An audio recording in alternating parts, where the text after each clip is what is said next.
to go to the war.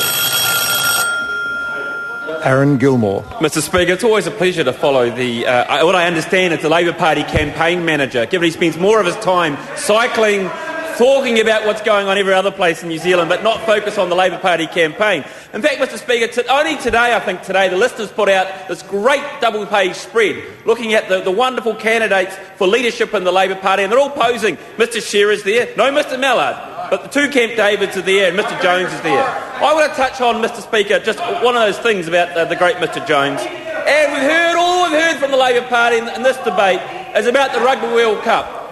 The pleasure was mine to go to the Rugby World Cup opening, Mr Speaker. We went on a train. Mr Woodhouse and I sat on the train for 35 minutes like every other New Zealander, Mr Speaker. And the thing is, nearly 2 million New Zealanders watched that Rugby World Cup opening ceremony, the opening game, Mr Speaker. 2 million New Zealanders, and all the Labor Party can care about is a very, very small number. They got very upset because they couldn't get to the train on time, and that's why the government has put in place a regime that was put in place yesterday, Mr Speaker.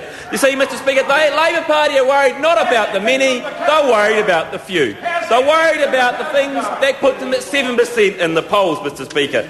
But see, we're focused on those things that matter. It's not about voodoo. It's not about the scaring thoughts of what may or may not happen. It's about the economy, Mr Speaker. It's all about the economy. And you see, the National John Key-led government has achieved many things over the economy. We've put in place a tax reform package. It's put in place benefits to most New Zealanders. It's put in place in a very uncertain global financial environment a mechanism where, in the space of collapsing economies throughout Europe, riots throughout Western Europe in particular, massive unemployment in the US and huge debts rising across the Western world, an economy which has set the confidence of people to invest in this country across the board, Mr Speaker. See, we've lowered taxes at a time when other countries in the world are raising them.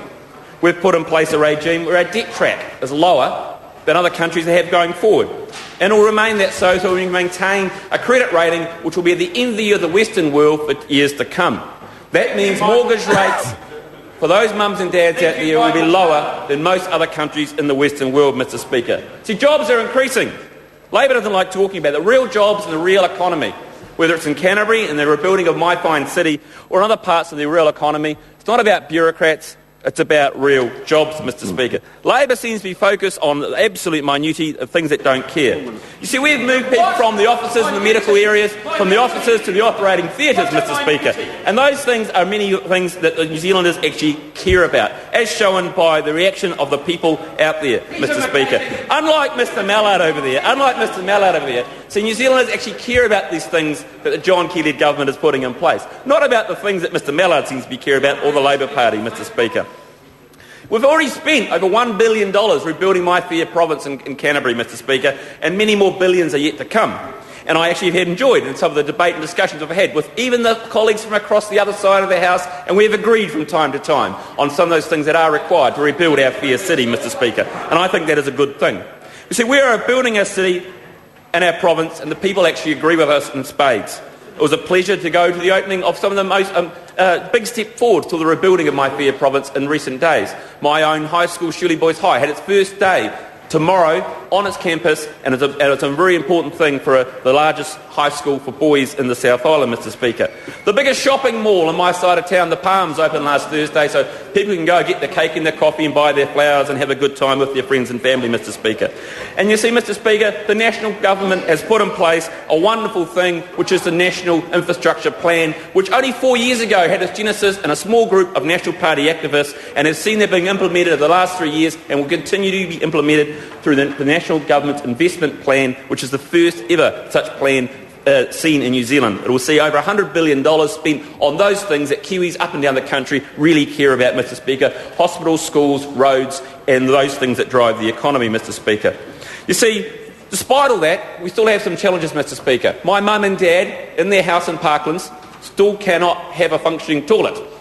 So there's 800 people in Canterbury that still have those problems, and our government's working hard to solve those issues, as well as the big picture issues around our economy, Mr Speaker, because I actually care about what my mum and dad really think, and they're a good microcosm of some small problems that we still do have here in New Zealand. It's been a pleasure, Mr Speaker, in the last few weeks to talk about the Rugby World Cup, but I actually want to take the last few seconds I've got to talk about the great parliamentary rugby team and its great successes. What a wonderful thing that was, winning the Parliamentary World Cup again. Thank you. Phil.